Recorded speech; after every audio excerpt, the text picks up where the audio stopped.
Bonjour à tous, je m'appelle Rodolphe Vito, puis aujourd'hui je vais prendre 3-4 minutes pour vous raconter un petit peu mon vécu avec le début de la maladie. Alors il faut savoir que en l'occurrence, me concernant, la maladie s'est développée de manière périphérique et on a mis beaucoup de temps à s'en rendre compte. En fait, tout commence quand j'avais à peu près 10 ans, en sachant qu'aujourd'hui j'en ai 29. Quand j'ai 10 ans, en fait, du jour au lendemain, je commence à ressentir des douleurs au niveau du tendon d'Achille. Puis ces douleurs, en fait, s'accompagnent forcément de boitements et dans le même temps, elles s'accompagnent aussi de gonflements au niveau de cette zone. Bon, quand on a 10 ans, c'est parfois compliqué à expliquer aussi un petit peu les douleurs telles qu'on les ressent. Donc, je suis parti voir mon médecin généraliste, très classique pour commencer, qui lui m'a prescrit des anti-inflammatoires. Ça pouvait être un coup, ça pouvait être effectivement une blessure un petit peu plus profonde, mais on avait beaucoup de mal à pouvoir mettre un diagnostic un peu plus précis là-dessus. Les anti-inflammatoires n'ont pas fait suffisamment d'effet. J'ai fini par avoir un plâtre au niveau du pied qui m'a perturbé pas mal pendant des vacances au ski notamment. Puis à la fin de cette histoire, pareil, pas d'évolution, toujours les mêmes douleurs, les mêmes symptômes et les mêmes gonflements. Là, du coup, on a commencé à aller chercher un petit peu plus loin. Puis effectivement, on a commencé à s'intéresser un petit peu aux potentielles raisons articulaires. Je suis allé consulter un rhumatologue sur Paris. Et là, le diagnostic en lui-même a pris quasiment à peu près 1 an avant de trouver la cause, parce que c'est sûr que c'est pas forcément une maladie que les médecins sont habitués à voir chez des patients très jeunes. Donc on a mis à peu près 1 an, puis en fait le plus important pour nous, c'était effectivement, surtout quand vous avez 10 ans, l'objectif principal c'est de réduire les douleurs pour retrouver aussi une vie à peu près normale, surtout quand vous êtes en pleine croissance. Ce qui fait que je suis passé par des infiltrations de cortisone et en fait j'en avais comme 3 ou 4 qui étaient programmées, et puis au final j'en ai fait qu'une seule puisque ça a suffi à faire entièrement disparaître les douleurs.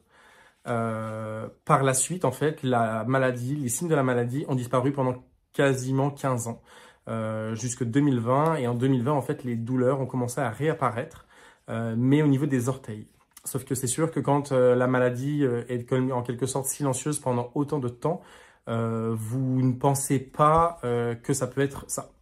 Et donc, en fait, comme le premier diagnostic avait été réalisé quand j'avais 10 ans, était vraiment sur le tas, on n'était pas allé plus loin dans l'analyse et dans la compréhension pour aller vraiment mettre un mot, puis officialiser le fait que ça puisse être ça.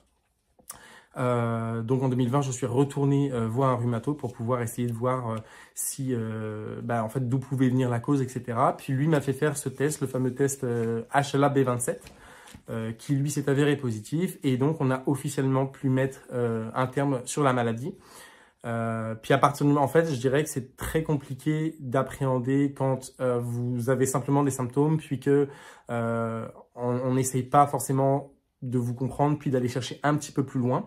Moi, j'ai eu de la chance de tomber sur un très bon rhumato qui a pris les choses en main très rapidement, puis qui m'a accompagné dans le traitement en m'expliquant effectivement toutes les étapes, le processus, comment est-ce qu'on allait faire pour aller de l'avant effectivement avec les différents traitements, les différentes options qui se présentaient à moi, puis qui m'a aussi beaucoup rassuré par rapport autant à l'avenir que l'évolution de mes symptômes. C'est quelque chose qui n'est pas forcément évident à accepter puis à comprendre au départ, parce que on sait que ça va avoir beaucoup de répercussions, ça peut avoir beaucoup de répercussions en fait sur notre quotidien, mais avec le temps on apprend à appréhender un petit peu la maladie de manière différente. Au final on a testé des traitements plus communs, je dirais, au départ, en commençant par des anti-inflammatoires, puis par du méthotrexate, et enfin on est arrivé aux anti-TNF quand on s'est rendu compte que le reste ne fonctionnait pas forcément. Et puis depuis, ça a complètement révolutionné ma vie. Les douleurs sont complètement parties, les crises sont de moins en moins régulières et de moins en moins intenses aussi. Aujourd'hui, je pourrais dire que ma maladie est relativement stable et que l'accompagnement à la fois des rhumatos, puis le souhait que j'avais personnellement à m'intéresser à la maladie, à comprendre comment est-ce qu'elle fonctionnait et comment est-ce qu'elle pouvait m'affecter d'un point de vue autant physique que mental, ça m'a beaucoup aidé. Voilà, j'espère que cette petite vidéo vous aidera aussi à mieux appréhender la maladie, à mieux la comprendre aussi, puis à toujours se rendre compte qu'il y a toujours des perspectives d'évolution, puis que c'est l'espoir aussi qui nous permet de continuer dans cette aventure.